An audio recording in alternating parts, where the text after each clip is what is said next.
नमस्कार. जय श्रीराम. मंडळी, भारतीय एकूणच स्वातंत्र्य लढ्यातील किंबहुना भारतीय इतिहासातील लोकमान्य टिळक आणि महात्मा गांधी ही दोन खूप मोठी नावं आहेत, महान व्यक्तिमत्व आहेत, मोठी व्यक्तिमत्व आहेत. असाधारण, असामान्य प्रतिभेची, बुद्धिमेची, क्षमतेची, कुवतीची अशी ही दोन व्यक्तिमत्व. दोघेही कुशल संघटक होते आणि दोघांनी इंग्रजांविरुद्धचा लढा हा यशस्वीरित्या पार पाडला. सामान्य माणसाला जागरूक करण्याचं काम ह्या दोन माणसांनी केलं, हे नक्कीच. आता ह्या दोन माणसांमध्ये, दोघांमध्ये, या दोघा महापुरुषांमध्ये साम्य अनेक आहेत. दोघं कुशल संघटक होते, प्रतिभावान होते. भगवद्गीता हा दोघांचाही एक समान आवडता ग्रंथ होता. अशा अनेक गोष्टी आहेत, पण दोघांमध्ये फरकही आहे, भिन्नताही आहे. दोघांचे दोन मार्ग भिन्न होते हे आपण नाकारून चालणार नाही. आता उदाहरणार्थ आपण भगवद्गीता घेतली तर दोघेही भगवद्गीतेचे चाहते होते, भक्त होते, हे खरंच आहे. दोघेही नित्य भगवद्गीतेचं वाचन करत असत, हे खरं आहे. परंतु त्या ग्रंथाकडे किंवा त्या संदेशाकडे भगवद्गीतेतून नेमकं काय घ्यायचं, तो मुख्य संदेश गीता कोणता देते, ह्या विषयाकडे बघताना दोघांचे दोन वेगळे मुद्दे होते. की गांधीजींनी, टिळकांनी भगवद्गीतेतून कर्मयोग घेतला आणि गांधीजींनी अनासक्ती घेतली, अनासक्तीवर जोर दिला. टिळकांनी कर्मयोगावर जोर दिला आणि गांधीजींनी अनासक्तीवर जोर दिला. म्हणजे टिळकांचं म्हणणं होतं गीता मुख्य कर्मयोग सांगते, गांधीजींचं म्हणणं होतं गीता मुख्य अनासक्ती सांगते, तर आचार्य विनोबा म्हणत होते गीता मुख्य अहिंसेचा संदेश देते.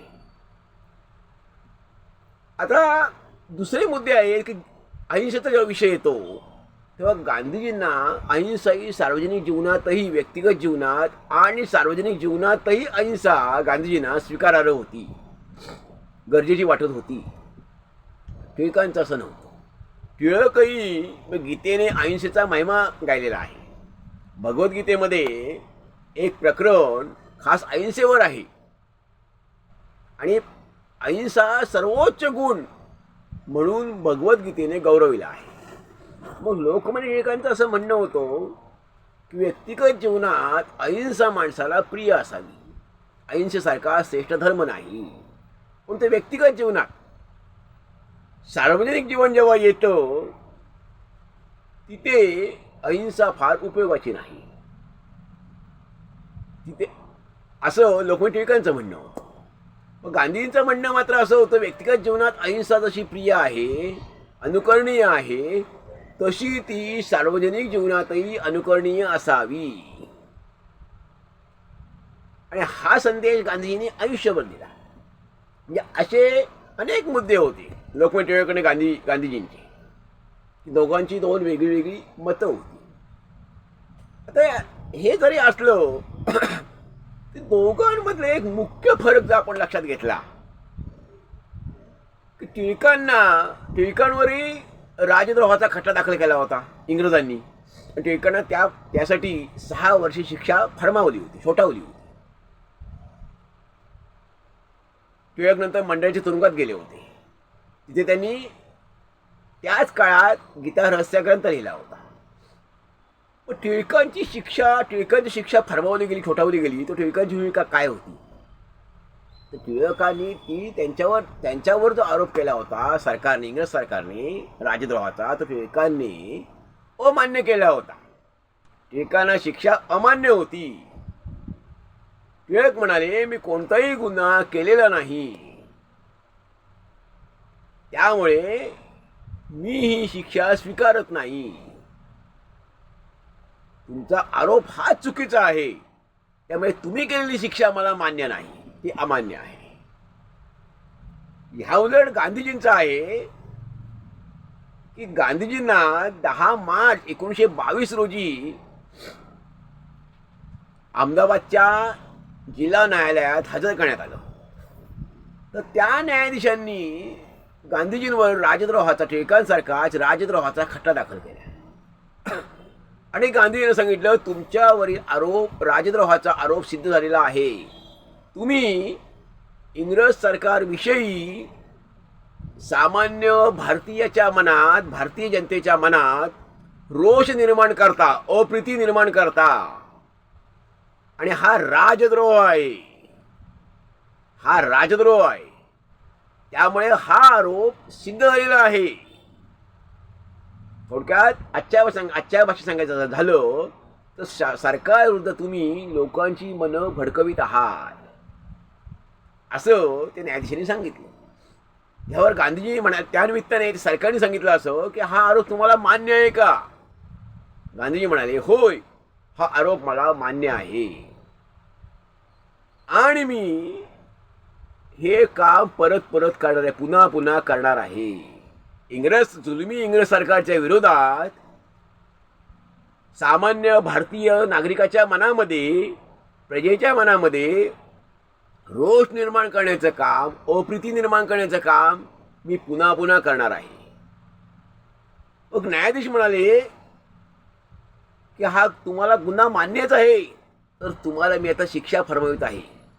टिळकां एवढी 6 वर्षे शिक्षा तुम्हाला या राजद्रोहाच्या गुन्ह्याखाली तुम्हाला ठोठावित आहे.